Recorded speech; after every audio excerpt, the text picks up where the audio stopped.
Ba? Hindi ko na palalagpasin ang pagkakataon na to.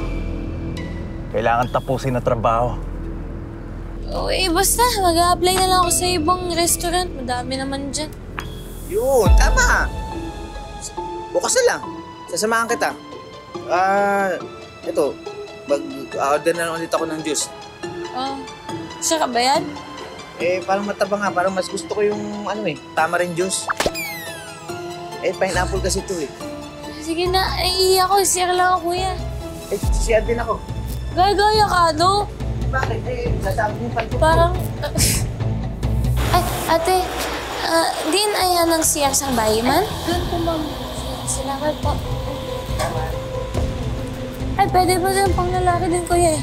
Tara. Tara na.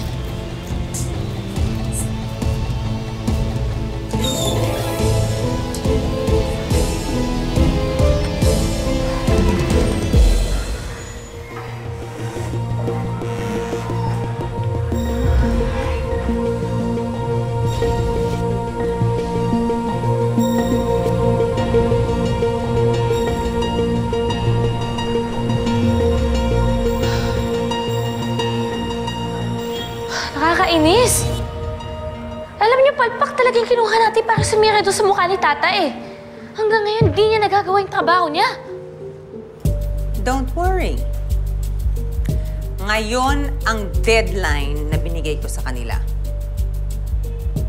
Hindi matatapos ang gabing ito na hindi magagawa ng inutil na yon ang inutos ko sa kanya. Manda siya sa akin. Tagal. Where are you going? Papahangin. Hanggang ngayon, hindi ako kinakausap ni Francis, Mom.